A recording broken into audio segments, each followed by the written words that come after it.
Good evening. Welcome to Let's Talk Maywood. I am your host, Dr. Reggie Ratliff. And joining me is my co-facilitator, my co-laborer in the vineyard, and expert investment advisor, Terrence Hollisworth. Good evening, Terry. Hello, Dr. Ratliff. How's it going today? Can't complain, man. The weather's starting to warm up out here in the DMV, and it kind of feels nice running out there without layers of clothes on. So all I good. wish I could say that. I put on some shorts today and regretted Well, what's it. the tip out there in Iowa? Man, it's like 50 degrees. It's cold. Dude, Yeah. we got like 84 today. We're gonna get like 88 tomorrow, and then it's gonna drop a little bit. But you know, it's all good as long as we're alive to talk about it, right? Yes, sir. So A lot of speaking of things talking about happening it, this week, man. It's really not interesting as it relates to the investment world and what all this means. I know you and I sometimes we be on opposite ends, or maybe we yep, on be on the same side, but yep. a little bit different thought process. So I'm excited Mhm. to talk about some of this stuff tonight. Yeah, and let's offer congratulations to the winners of the District 89, 209 school board winners, and also the trustees for Maywood, Trustee Jones, he was an incumbent, he won re-election. Isaiah Brandon won re-election, and then I believe we have a first timer in Ray Williams. So congratulations to those trustees. And then the District 209, you know. Dave Ocampo, as you see, won. Then Miss Madam Sandra Hickson won, and Teresa Kelly won re-election. She's someone who was like a mother to me growing up when I was playing minor and little league baseball with her son Brandon Kelly. I love her, and I'm not ashamed to say it. And so I just want to congratulate her as well as the others who won in this election. But something So is this is one of the things that I don't understand as well. And let me yeah. ask you a question. I've heard some pushback from about Teresa Kelly. I don't know her. What is the pushback? Well, the general consensus from those who complain about Mrs. Kelly is that she doesn't do a lot for the community. People are upset because the football stadium was named after her. Um, it's all about her and not thinking about the children, the students, as well as the parents. So that's it in a nutshell. And she's tied close to allegedly, really close to the superintendent. But we're not here to take sides, but nonetheless, those are a lot of the complaints that I hear about Mrs. Kelly. So So the thing about it is, if you have any leadership position, I don't care if you're a supervisor at your job, you are an elected official, there mhm, are always people that's not going to agree with decisions that you make. And right, so I understand that. One of the things that's true for me, I'm involved with campaigns. I'm involved with trying to do some good community work, hmm, and it's unfortunate because what we have the toughest time with is engagement, yeah, right? You can come out and try to get people involved and tell them, hey, we're going to host an event, and people, if you want to know about this particular issue or something like this, they don't show up, right, right? And so then, as the decision maker or the elected official, you now have to make decisions based off of a different set of criteria, not necessarily what everybody. You can't harder to get a general consensus of what the community is asking for, and hmm, so I get it, but totally wanted to get your opinion about this because again, I see people saying stuff, and I hmm, don't know if it's fair or unfair, but right, what I do know is we are not participating in this process like we should across the board. I was afraid for Brandon Johnson, who yeah. Congratulations got to elected. Chicago Mayor Yeah, Brandon Johnson. That's right. That's right. yep. Yeah, I was kind of Uh, scared too, man. I was scared for a moment there. I can't So wait to get Art on here because he's a Chicago guy. I want to hear what he thinks, right? yeah. But before you do that, you were talking about community engagement. That is an essential aspect of a community to improve, to sustain itself, and to grow. And when you have a voter turnout of 15%, Terry, 15.33% of voters who came out to vote. That's on record. Now, maybe that doesn't include people who mailed their votes in, but that doesn't prop it up another 80% or I know, 70%. right?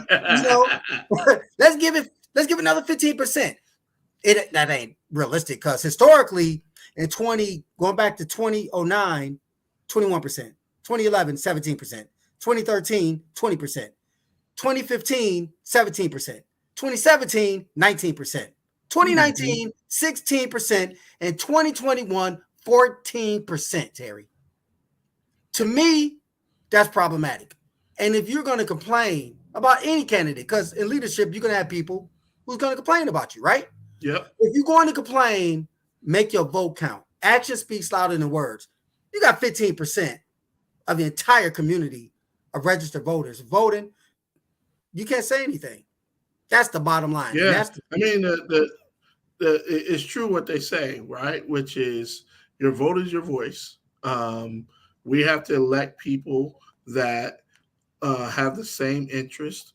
I don't get a chance to talk to college students as much as I could, or probably wish I could. But one thing that I know to be a fact is that they're not involved, and they think that their degree is going to validate them, and that's a right. problem Yeah, because what they find out is, they get into the workforce. They're trying yeah, to advance in their career. They're trying to make money, and they see the same exact roadblocks that everybody else sees, which is what mm-hmm, um, you know, white people mm-hmm, looking out for themselves, yeah, right? Um, Black people also not looking out for black people, mm-hmm, right? yeah, yeah, And the truth is, we can solve our problems. We can solve our problems first by being more community engaged. We can solve our problems by showing up to vote, yeah. and ultimately, especially in this era, this is the first time in the history of the world that we have so much access to information. The Yeah. barriers are down, and yet we are not taking advantage of it. I'll say this because I know we have to move on, Terry. As you know, people in the audience know I have a terminal degree. And, it's one thing to have a degree, it's another how you use the degree.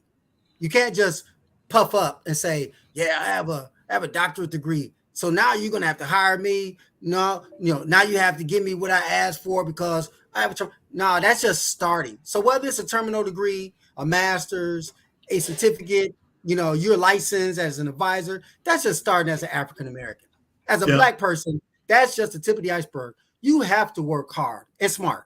You have to bust your tail. And when I think about the number of educated people in the village of Maywood, because there are a lot of people who are educated in the village of Maywood. How are you going to turn that gift, that degree, that certificate, that license into an asset? And I yep, say this time and time again, Terry, we have everything we need in the village of Maywood. Maywood needs to take the approach of asset-based community development. Use the resources and assets from within to build out. Because if you're going to hmm rely on other communities to save us, it's not going to happen. And we're going to continue to have the same challenges today as we did 20 years ago. And it's the same cyclical pattern. Well, I'll tell you this too, right?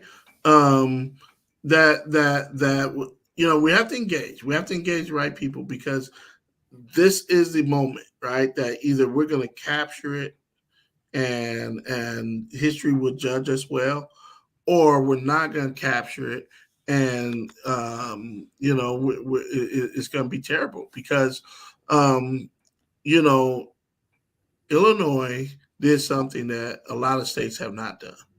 A lot of communities have not done.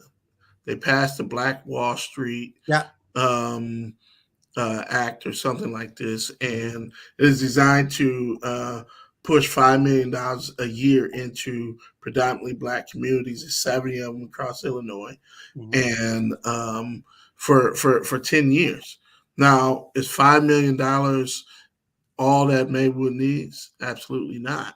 But Right. it's such a great start of saying, how do we rebuild the community, and what is it going to look like, and things like this. And I'll say it again, we have everything that we need in order to, turn the tide.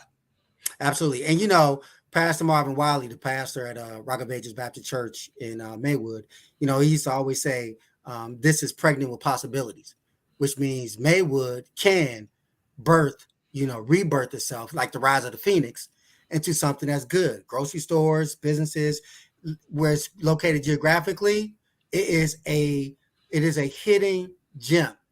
And if we can use this resource called land and use the assets of people who have the degrees or certificates. And as Miss Madam Connie Rouse said, good evening, Miss Rouse, that experience that you have, you going down there downtown on Schaumburg, you know what I'm saying, and Downers Grove, you go in those corporate offices, you have that experience, bring it back to the community.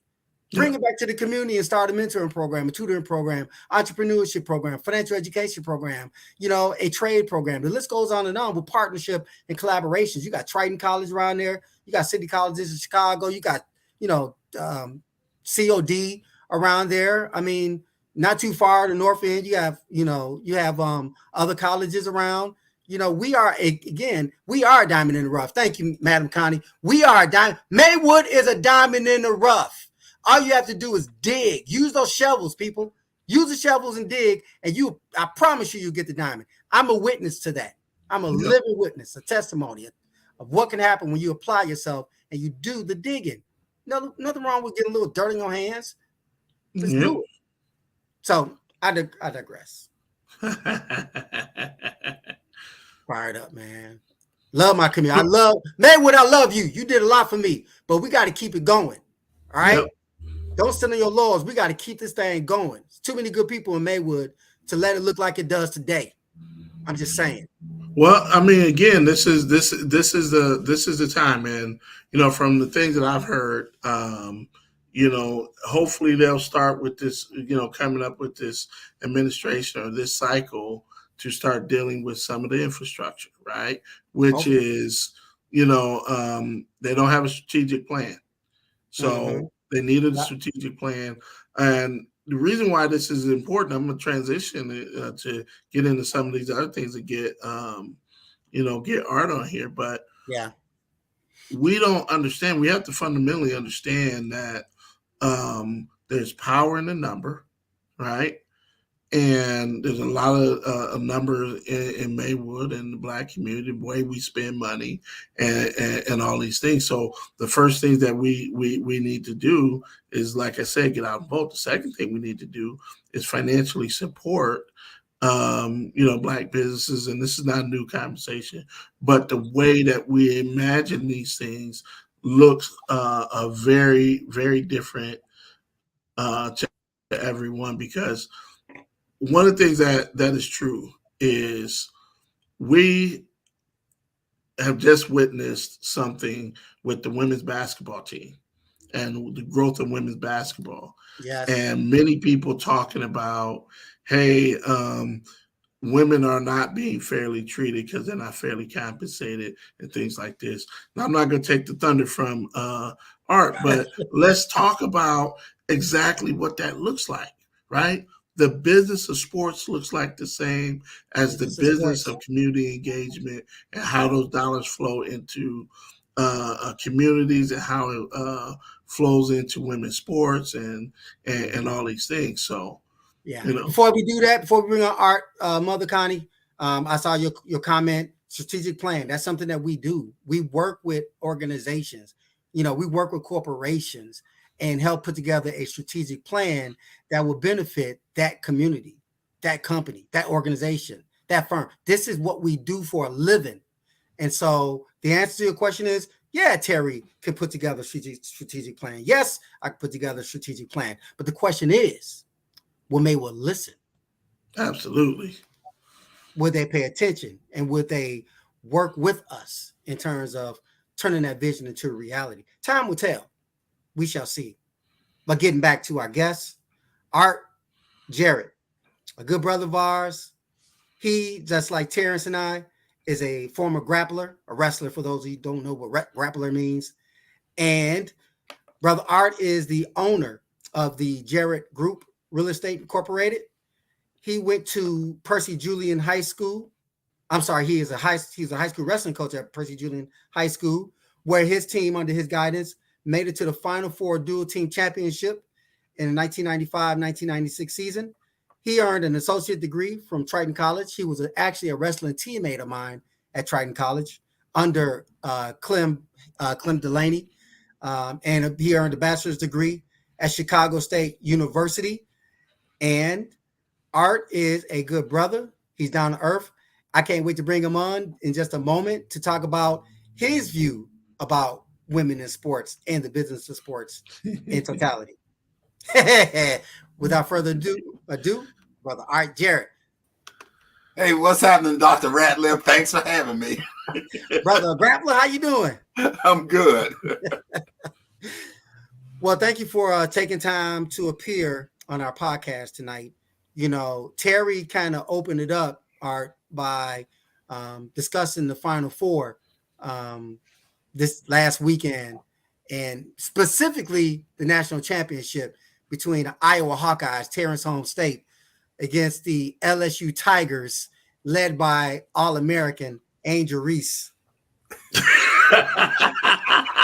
Yeah. Everybody knows what this means. Everybody. Right. But it's interesting that she wasn't the first one that did that. Oh, no. Real quick. I used to do that to my children. It was like, I don't know, people wave. I said, no, you got to show them the hand. Show them that you need business. Go do that. And we're talking like 20. My oldest is 29. So, I've been doing that for a couple of decades now. But she did make it fancy. I mean, right? No, but that she did. That doesn't originate from her, Reggie. Yep. That is That's the Caitlin, the young lady, wasn't named Caitlin. Yep. I didn't know what Caitlin's last. Caitlin Clark, was it? Caitlin Clark. Yeah. Caitlin Clark. Okay. Yeah. This started. That's John Cena. That's some WWE wrestling stuff, and it's a way to kind of like insult your opponent. And it was so funny how nobody said anything about it until the sister did it. Like Caitlin had done that at least 2 or 3 times. I saw her do it to Louisville's bench. She did? Yeah, she did. That's when a player said something to her in the handshake line. She had said something to her when it was going the other direction. At Louisville. Is that when she told? She did it against South Carolina. The girl was about to shoot. She just waved the hand like, "Girl, you ain't gonna make no shot. Get out of here!" But it's so funny how like I said, when the Angel Reese did it, it's a problem. But the other girl had been doing this, and she taunts all the time. I mean, but I wish she had said, because they interviewed her on TV. They interviewed Caitlin. And Caitlin was like, well, she didn't do anything wrong, blah, blah. Caitlin should have prefaced that by saying, because I'm doing the same thing. So I don't know what y'all getting all up in arms about it now. Well, the truth is, though, it took her a whole day or so to come to defending Reese, right? Yeah. Her initial responses was, I wasn't paying attention. Right. So what it revealed, though, was an interesting thing, right? What it revealed was that what we already know, there is a ton of white people that are racist that no matter what the information is in front of them, they are going to take the position of something negative and not going to see, the difference. One lady I seen online had the nerves to say that Caitlin Clark was not doing that to other players. She was doing it for her coach to show her coach that she was in the zone. It's like, whatever. Stop it. I'm upset because Jill Biden actually invited the Iowa Hawkeye team to the White House, and he lost. He's talking about No, but listen, no, that's then something she back there. She did the moonwalk. Talking about, oh no, that was a joke. No, that's something else. It's not a first time happening. I remember years ago. I don't know if did you ever watch The Apprentice? Yeah. The first time I ever saw that being done, when the black person had achieved excellence and won You're something. Right. I remember. And you remember that, where Trump was like, well, Randall, you're the best black man I ever seen in my life. But why don't you share this title with this little white girl? And I was thinking to myself, I'm like, and Randall was just the perfect Negro, because I would have went plum logo in that moment. I done did all this work. I won this, and you're going to tell me to let this girl? No, Randall handled that so well. Yeah. And like I said, the same thing Jill Biden tried to do. It's like, don't do that. Right. You don't invite if LSU had lost that championship, Jill Biden would have said one word about inviting LSU to the White House. Say, them Negroes lost. They never lost. Right. Yeah. Right. That would have been what you know what's interesting, and it again kind of goes back to the thing that I was talking about when I said being able to talk to college students and, young, graduates and stuff like this. Trump would not be indicted today if it wasn't for a black person sitting in the place. Oh, no. That said, guess what? We're going to hold him to a standard. Yeah. Right. And what we often fail to do is educate our young professionals that are going in and getting master's degrees and, PhDs and things like this, and saying, what is your role once you get into these decision-making roles? How do you help and undo the work that has been done against Black people that eventually you're going to run into, right? It's just a matter of time. Yeah. So, I'm going to ask you something, Art. You're a business person. You and I cut from the same cloth, not only in wrestling, but finance. I want to make sure you talk a little bit about your business, because you're still doing the business. But share with us kind of what it feels like for you to go in there and, as a Black person, and you're offering financial services. What is that experience like? Are you saying versus to other Black people or to everybody? Yeah, either way, any way that you want to talk about it, because you know that the experience with Black people is a little bit disheartening many times, and it's also not great with white people. It cannot be, right? Yeah, well, I mean, like I said, I've ran into that a lot more in real estate practice versus other types of products that I've sold through the years. It's like it takes time to develop trust in real estate sales. They don't want to just say, well, we're not going to let you sell this $1 million condo, even though you could have the same skill set as Ryan on $1 million listing. You could be able to do the same thing, but it's a trust situation that goes on. And when the money gets bigger, it's harder to break into those situations. Because is it fair, right? It not, but like life isn't fair. To a point, you got. I know, right? I'm gonna succeed regardless of what the situation is. Like if I had started my career in real estate sales, I think I would have really, really done well at that. But once you get to a certain age, and I've been successful in every sales career I've been in, so I don't need to. Some of the racial stuff, it's like that just goes over my head now, because it's like I don't need. It is, but it's part of the conversation as much as this whole thing with Reese and Clark and Reese, right?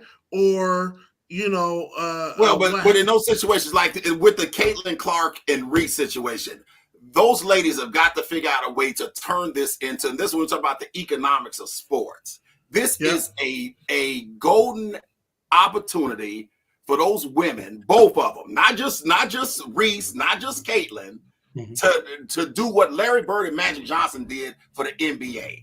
I don't know if you knew what was going on in the NBA pre Larry Bird and Magic Johnson. Oh, I do. It was whack. You could get, man, you could sit on the floor. You could sit on the floor for $12. Yeah. That's how much it cost to sit on courtside. It was $12, Yeah, man. it's terrible, brutal. You know, I remember my first basketball game, I went to see Dr. J and the 76ers play the Bulls. I got it was $4, standing room, restricted view at the top of the Chicago Stadium. But when Larry Bird and Magic Johnson came, and this is what I'm saying about how we got to learn how to turn some of these racial conflicts to our advantage. Now, when Larry Bird and Magic Johnson came into the NBA wasn't making no money. It was like the WNBA is now. They own commercial airlines. They have crappy accommodations, blah, blah, blah, blah, blah. Yeah. But what happened is, and it's so funny how that's how our world is set up. It's like black versus white. They created this thing with the Lakers and the Boston Celtics. It got everybody looking at basketball. And that's what happened this weekend. You know, when I remember when Iowa came out, I'm like, oh, here we go. Because they're going to be saying when they play South Carolina, it's going to be the white girls against the black girls. And the black girls is the bullies. And the white girls are these pure, nice girls. And they're so sportsmanship-like. And they would never, like, give me a break. Well, let's talk about the trash talking aspect. Because when Caitlin Clark did this to South Carolina, now granted, I don't know why South Carolina guards didn't shoot the ball. I mean, Iowa's defense was literally under the basket because, Coach Don Stanley played two twin towers, Aaliyah Boston and Cardoza. Said it was 6'5" and 6'7". What did you think was going to happen? They were going to dare the guards to shoot because they couldn't stop them inside. So who couldn't stop who?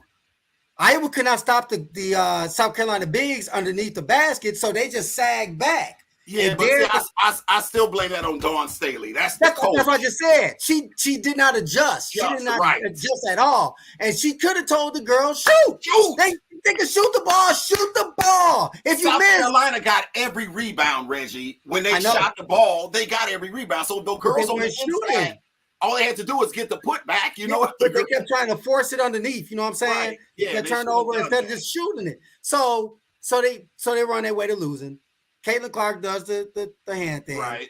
And she waved her hand at the girl, say you ain't gonna shoot. And everybody thought, oh, that's so cute. She's so heroic. She's she's great for America, that kind of thing. Right. And then in the championship game, the Great White Hope, they were praying that she could pull them out of that double-digit deficit. Right. And every time they threatened, LSU had a response. And Angel Reese was still, she was still doing her thing. And then the guard off the bench, can't remember her name, scored 25 points off the bench. Then the other player, the guard, scored 21. They were hitting. They were playing. So Angel Reese only got like 15 points and 14 rebounds, which is great. Only.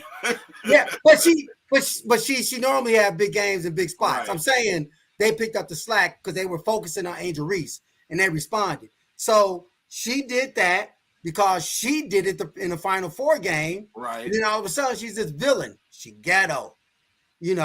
She bad for America. She a thug. But Reggie, this is not the first time that happened. Of course it's not. But it's the latest. It's the latest. But what I'm saying is that they can turn this into an economic advantage for the both of them.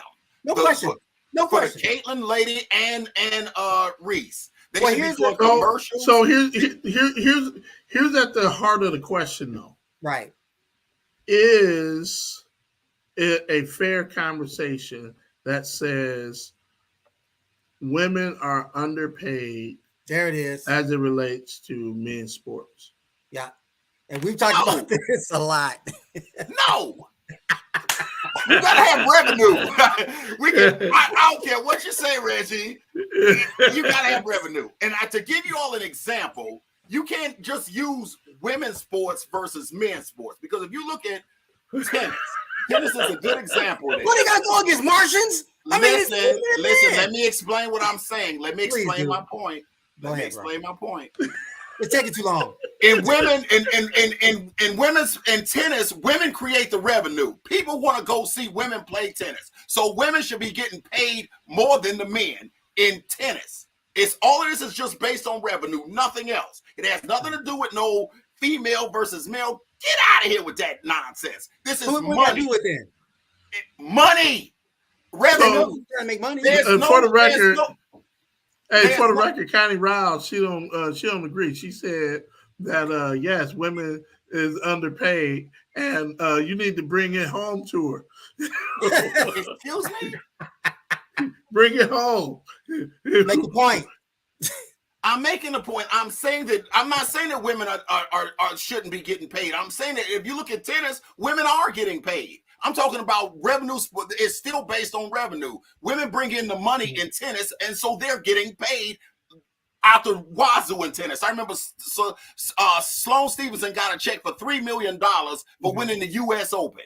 If the money is there, if the revenue, if people coming to see you play tennis, if people start going to see WNBA games, if they get contracts for television shows, like television contracts like the NBA has, then they can pay them.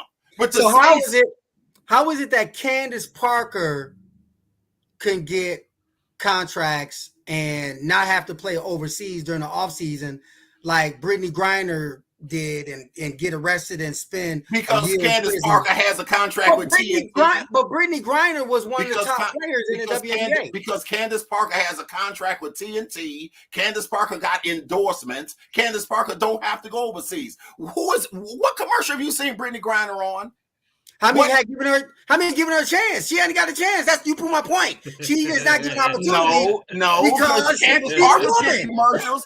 Candace Parker's getting TV shows. Candace Parker's on TV. Candace Parker got shoe deals. She's the exception, not the rule, bro. She's not the norm. It's not even 25%. Then you got Sue Bird, who's like just retired. She gets commercials. She retired. I mean, she's in the CarMax commercial and that kind of stuff, you know. Yes. But those are like drip drops. The point is, even if it's not equal pay for equal work, and we are finance people, economics, we understand the revenue, right? We understand that. But the opportunities are not there for women, and you know, because you go to WNBA games. I know you've been to WNBA game last season, but the ticket prices aren't anything. Reggie is still based on but why? Why? The same way the Bulls were not. See, this is what I'm saying. I'm missing my point. The thing with the Caitlyn and the other girl, if they can create where people will want to see that, like it was this weekend, everybody wants to see women play basketball when LSU and Iowa played. They got to figure out a way to do that with the WNBA, the same way the NBA did. So that's an interesting thing, though, right? That says because the women outpaced the men's game this season, right? And one of the reasons why nobody was paying attention to the men because there was no North Carolina in there, no Kentucky, no traditional basketball. I didn't even know that the men had a Final Four. That Saturday, I had forgot to watch the men's Final Four because I was so into the women's game. Because of how they hyped this up and they did a better job and it made people want to watch the women. Art, the truth is, I agree with you. There was the money will come. Someone said online, they said, you know, they talked about these numbers, and I said the problem is that these are not 1-year contracts, right? So the TV deals that men's basketball has and the TV deals that women basketball have, you know, these are 3 to 5 years, and whatever you sign, talk about the money. Talk about the money, Terrence. You talk about the men's contract is for $50 billion, and the women's contract is for $1 million. Right? If you look at the men's game and the explosion of contracts, where Steph Curry can sign a deal for $250 million over like three or 4 years, it's mostly based off the TV contract, and that TV contract, you're right. Is worth but why did that happen? Many billions of dollars? But why did the NBA get that popular where they had a $100 billion contract? There was something. Yeah, you're right. Happened. Larry Bird and Magic Johnson. Then you had Jordan come in, right? And so that what's interesting for me is we've seen the value of the NBA franchises grow. I mean, Michael Jordan bought Charlotte for what? $180 million or something like this. Yeah. Like 231 or something. Yeah, they're saying it's like worth 1.7 billion now, Yeah, and they've Right. never made the playoffs. They're not making real money. Yeah, They're not selling out Terrible. the stadiums and stuff like this. Crazy. However, um, what is that going to look like in the next 10 years, right? As the women's game is growing, and then these athletes are becoming more popular. and Will athletic. that? They should Yeah. get paid. If the women's game grows, if the revenues grow, the women should get paid the revenues. That's the bottom line. Here's what's not being said in this conversation. Okay. When Bird and Magic and some of the other players, second-tier players came in, what happened? What did they do? There was an explosion in revenues. They got this TV contract. Why? Because of the racial thing, because they were like the partly, but my point is marketing. Yeah, when they created Michael Jordan, his shoe was to surpass Converse because that was the gym shoe for the 70s and early 80s when Dr. J was on his way out. After he won a championship with the Sixers in 83, it was a wrap for him. He was at the end of his career when he won the championship. And then Bird and Magic started to excel. Then they had Converse. Remember they had like 5 different color Converse gym shoes? Yep. And now that was a mistake that Converse made, not putting a shoe around one of them players. Jordan didn't even want to go to Nike, but his dad convinced him to go to Portland and listen to their pitch. Right. It was marketing. Jordan wasn't even in his prime. So do you know who the WNBA markets to? Who their primary marketing? Who they market? Who? Do you know? Oh, I know. I want you to tell the audience. I don't know. They're gonna think that I'm telling the truth. Do you know who the WNBA, who their primary focus group? No, it's not. It's gay women. That's who they market to. It's not no man. Go to a WNBA game if you think I'm playing. And I've told people, you can Google it right now. You're laughing. I'm telling you, I think that their marketing strategy is stupid. So the marketing, I think it's stupid. The marketing is what's missing. Jordan didn't even make a lot of money playing basketball. He made his money in endorsements and off air. As a matter of fact, isn't there a movie coming out about it came out tonight. Yeah, I can't wait to see it. But they weren't giving him any play, in the beginning. But then you threw in Spike Lee, then Ed Jordan, and that just kind of. So the WNBA gotta take. I agree with that. The marketing piece. They need to take a different approach WNBA to their marketing. So let me say something about marketing for a second. I don't know if it was intentional or if she was just living in the moment, but Angel Reese did the smartest thing that she could have ever done because prior to this, nobody knew who she was. She had a game that was 25 points and 25 rebounds, and nobody was talking about her, right?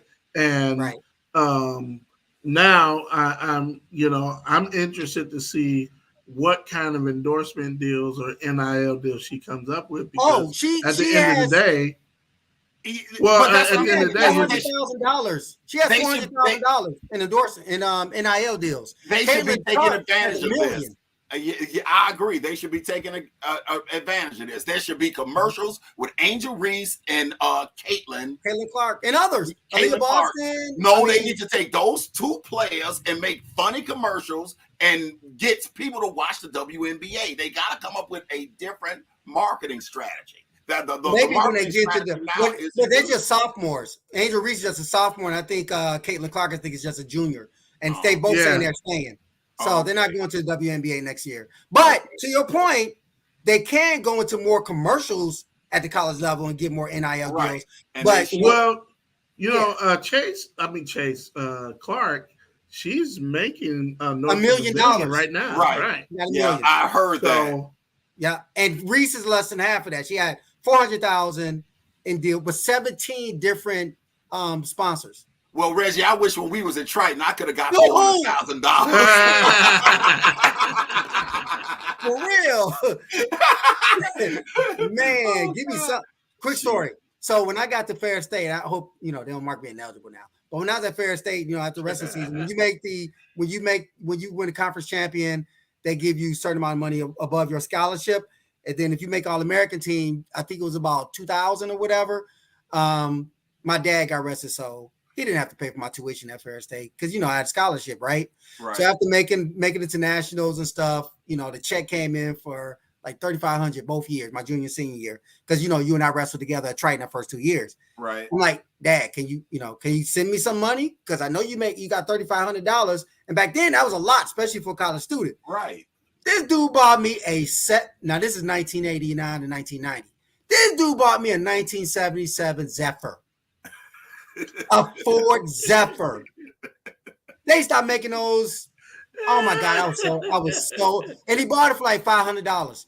I was so the little money I made, I never saw, but to your point, I've always said that college athletes should get paid, always, but the NCAA and AAU coaches exploit the athletes. True. They exploit them. So the world is changing though, right? And slowly, I think that slowly. But yeah. It is, but I mean the one thing that we have to pay attention to, and this is a conversation about business. We're talking about the business of sports. Yeah. And where we are today, social media matters. And there's going to come a day soon where someone is going to suck. They're going to be sitting on the bench and they're going to be making $500,000 a year because they have a huge social media following. It's already happening. Right? It's already happening. It's already happening. Yeah, you got women who's on the bench. They may look like a model or something. They maybe get 3 minutes a game or garbage time. Right. They're getting paid. They are getting paid. Or you can leave like some of the other. She had 9 transfers on the LSU team. Yes. Yeah, buddy. She transferred 9 players. Money. Is her name Deion Sanders? But they gonna say something to Deion about it. They ain't gonna say something to Kim Mulkey. That's what I'm saying. Deion, how you getting all these players on the transfer portal? You know why? They ain't saying nothing to Kim Mulkey for doing the same thing. Because she won 3 national championships with Baylor, so she could walk on water as far as white America is concerned. And then she won a championship with LSU, her second season as coach. So come on. They're gonna be. Well, I think we all agree on that part, right? That the NIL is bringing some fairness, but I want to absolutely point out, and I know that the high school level, the high school coaches are not doing a good job of preparing, their student athletes to understand NIL and marketing and finance and capturing. Yeah, right. I'm a finance guy and I ain't saying nothing about finance. But but so it's right. And one of the things that I really wanted to have this conversation tonight and be involved because it is true. Nobody likes it, but Art, I agree with you. The TV deals and people need to show up, and just like they need to show up and vote, they need to show up to these games and be willing. The average ticket price for a NBA game is north of a couple $100, right? And the average ticket price, right? For blood high level. No, that's not what it costs. I just took my son to see the Lakers. It's the Lakers, man. Come on now. Talk about like the Washington Wizards. Well, I was about to say the Bulls ain't winning no more, are they? No. Yeah, I went to see the guy, but I'm telling you about the difference in the experience. Yeah. I go to a WNBA game. I'm sitting on the court, on the floor. It ain't nothing like sitting in them Jack Nicholson seats. I know, that's right. That mess was $100. I got to do that for $100. Yeah, I paid $1,100 to go see the Bulls play the Lakers the other night. It's even cheaper for Washington Mystics. Washington Mystics is not a premier market, right. So it's even less than that, But I think we're all in agreement with that. I just think that the marketing piece of there's some tremendous. WNBA has evolved, and back in the day they missed layups and just throw terrible passes. Like, what are you doing trying to throw into 3 people, 4 people? No, man, they're more skilled than the dudes. They like, are you serious? It was brutal. But fundamentally, female basketball players have evolved. They're better. It's no comparison. In part because they have AAU sports. In part because the college coaches, are better than they were back in the day. It wasn't just a rah, you losing by 30, go give them a high five. Like, it's like, no, I'm going to beat you down, and we're going to set up some plays like Don Stanley and others. They are training these kids in camps, basketball camps and things like that on the fundamentals of basketball. Not just basketball. We talking basketball, softball, women's softball. Did you see the World Series last year? The softball, it was phenomenal. Track and field. Those girls can go. But Wrestling. Here's the truth, though, right? That my niece put up a social media post, and she showed the disparity between the women's basketball coach at Iowa and the men's basketball coach at Iowa and the football coach, right? And of course, the women's basketball coach make less money. They've made it into the championship, like second. Well, you know who's under the women's basketball coach? The wrestling coach. The wrestling coach. And at the University of Iowa's always in the top 3, has been for the last, probably 20 years. And if it was based off performance, and let's tell the truth, University of Iowa, they sell out their season tickets every year, and yet the revenue does not produce where the coach can have a $7 million contract like the football coach. Whoa, wait a minute, though. You talking about Tom Brands? Yes, sir. How much do Tom Brands make a year? How much do Tom Brands make a year, Terrence? It's just under his base pay. Right? Yeah, his base pay is just under the base pay. No, he makes more than that. He makes more. No, but he makes it based off of look it up. Winning championships, yeah, I am. Right? Placing second. The academics of the wrestlers that they bringing in, because they restructured his contract a couple of years ago to really highlight academics more so than the performance on the mat. But his base pay is still lower than the women's basketball coach, and that is something that everybody should understand.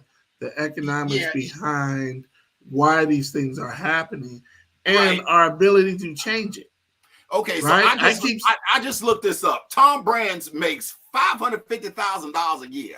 Now, if you look at an average person, how much they make a year for coaching wrestling, I coach wrestling. You know how much I made a year for coaching wrestling?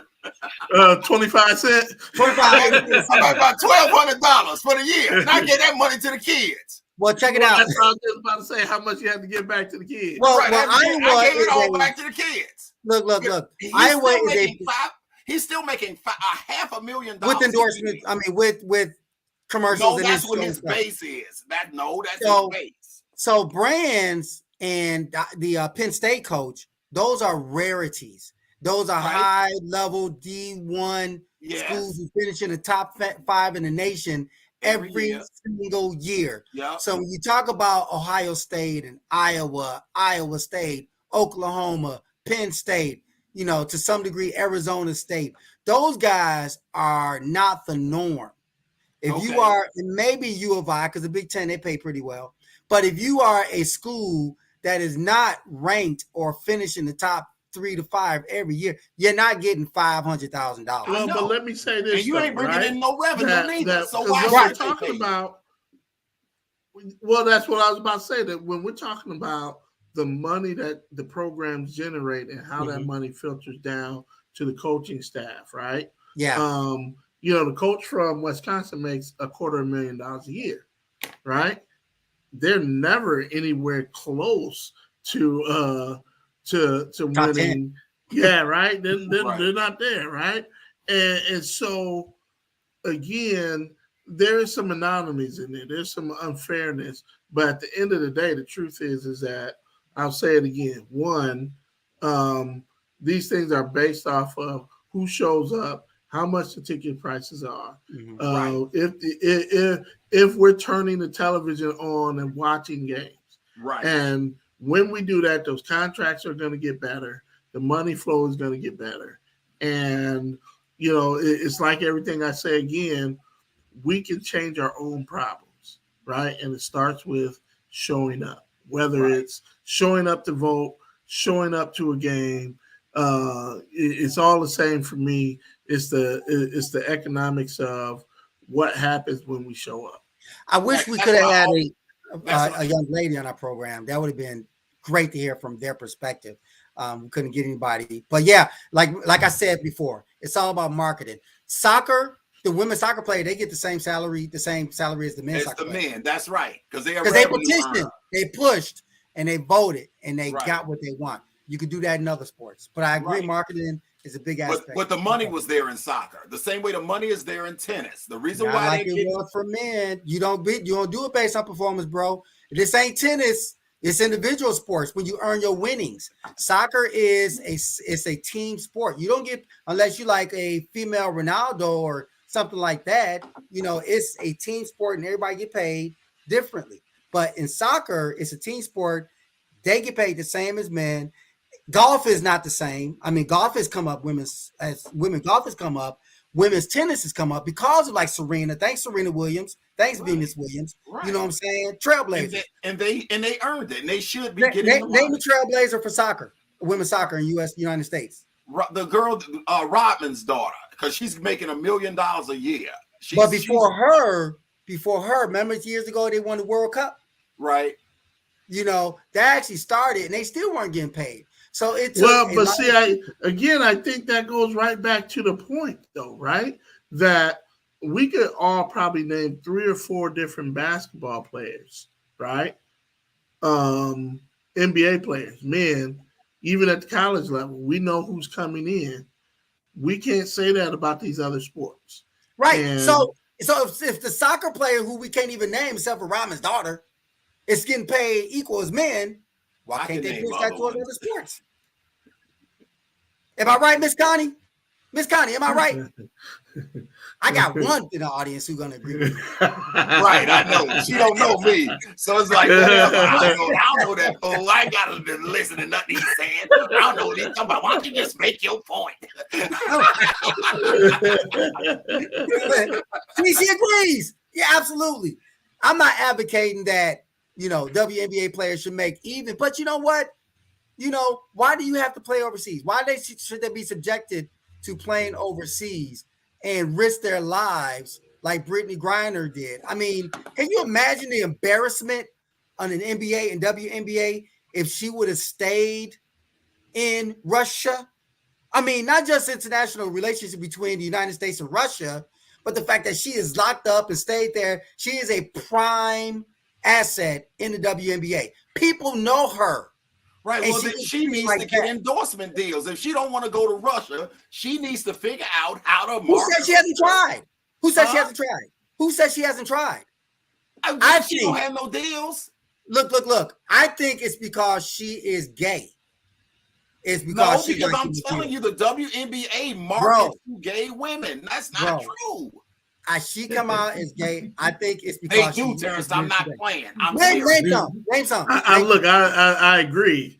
I'm telling you because I know I have a relationship with somebody who works at the Chicago Sky. Wait, you got a relationship? With somebody who works at the Chicago Sky. Excuse me? He said what type of relationship? A business relationship. Right. You gotta watch Terry, man. It's still thinking about Terry. All right, it's still cold in Iowa. Right, okay. Yeah. But she has more recognition in Russia than she does the United States. These players don't have to play. They shouldn't have to play overseas. All right. I understand it's marketing and all that stuff, but this is the business of sports. So the WNBA has to be able to get support for marketing more. They have to do a better job of marketing. Right. But at the end of the day, everybody knows who Brittany Griner is. Everybody. And for her to be treated like that in Russia, who is an arch enemy of the United States, that is just problematic if you ask me. And I do think it's because she's openly gay, but we're in the United States, and they still have not embraced that. The media has not embraced women who are gay. A man could come out and be gay. He's an NFL player, and he's still going to get paid. A women who comes out and say they're gay, they're going to be, I'm not going to say canceled. I'm going to say we need to see that first, because I think that we've evolved a lot since, and that's not true. I'm not saying we have WNBA players. Name gay WNBA players who are getting paid. Excuse me? Name gay WNBA players who are getting paid. Who are Candace Parker, that's Diana Taurasi, Sue Bird. I know two people. I actually watched this stuff. Look. I can name more if you want me to. Look, Taurasi has a podcast. All right, Sue Bird with Sue Bird, right? So you're validating Terrence's point, Reggie. You gotta do something else besides get money from basketball. You gotta have some NIL deals. You gotta have some marketing. Yeah, in the WNBA, where NIL deals gonna come from, bro? I didn't say gay college women players. I said gay WNBA players. Okay, so then you got to get commercials, you got to get endorsements, you got to do podcasts, you got to do something else. You're not getting it from the WNBA. That's my point. That is my point, bro. They are not getting deals, I believe, in part because they are openly gay. Candace Parker is one of the best. Talk, man. She don't have no communication skills. If you listen to Brittany Griner talk, no, that's not true. If you look at Candace Parker is openly gay. She just got married. She had a baby with a lady. Don't nobody care about that no more. You can't use the fact that somebody is gay is the reason why they ain't getting no deals. That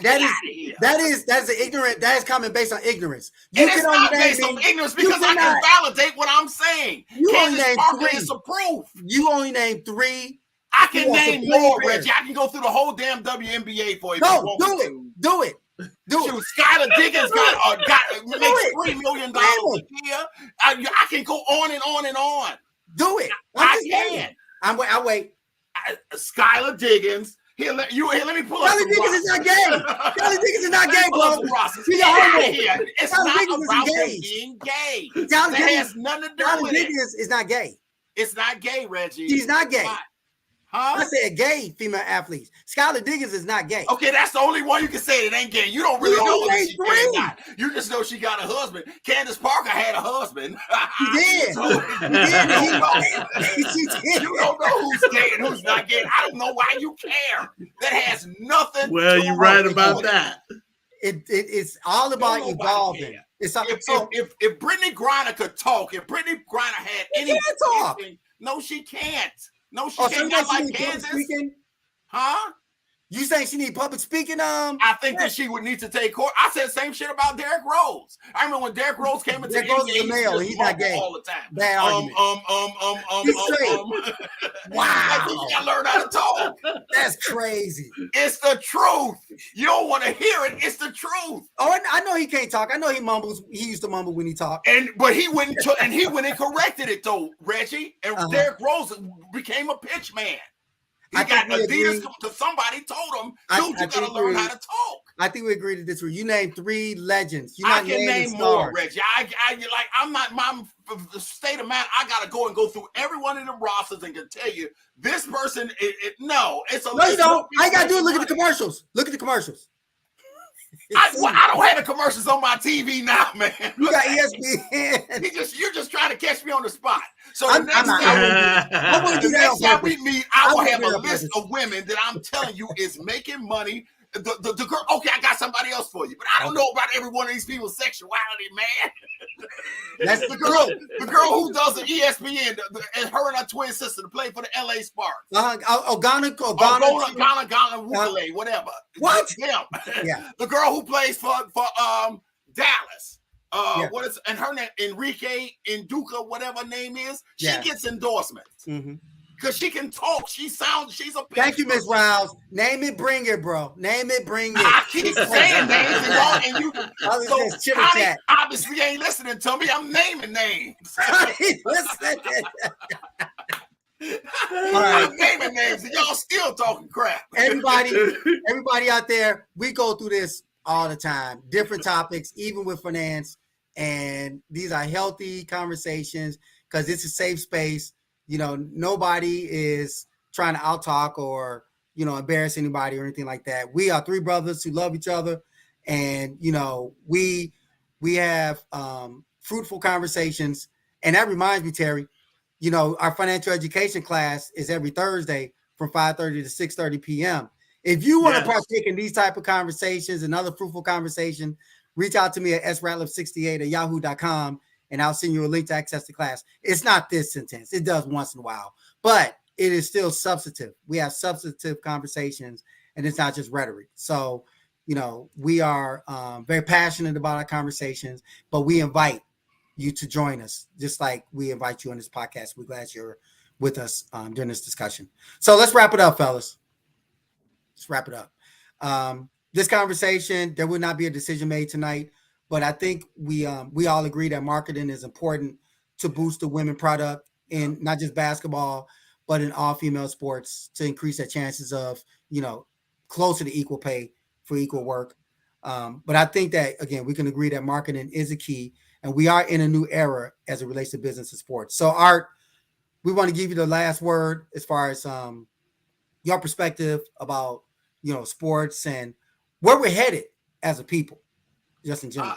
I just think the WNBA is going to continue to grow. The revenues are going to go up. They're not going to go up at the pace that the public is saying that it's supposed to go up, or the people, when the WNBA players complain about their conditions and they travel, they got to go on commercial, blah, blah, blah. It's going to get better, but it takes time. The NBA was not a $50 billion business 25 years into the game. It took a long time for them to get to the point where they were making big money. And it's like I said, if they can figure out a way to get this marketing, I would try to market around this Angel Reese. I would market around this Caitlin Clark and get these folks, get the ordinary people to watch women's basketball. They watching tennis. I don't watch men's tennis. I love women's tennis. It's shorter. It's 3 sets. I ain't got to be there. I'm going to sleep, because they playing forever. And it's very, very exciting. I'm going to the U.S. Open this year. In New York? Yeah. The Flushing? Nice. Yeah. Nice. Yeah. I might go. I'm going to go this New York smoke. Does it still smell like weed in New York? Because we're not there. Yeah, it does. When I was there in November, I was like, man, they smoking every place here. On the corners and everything. I'm like, pump hands, bro. I mean, what's up? Yeah. That's good stuff. New York is an exciting city, man. Yeah. You got to go to New York. Never sleeps. Never sleeps. So I love New York. Yeah, for sure. Terry, anything you want to say before we sign off? No, you ready to come on the show, man. So yeah, make it to the finance class. We do the same stuff.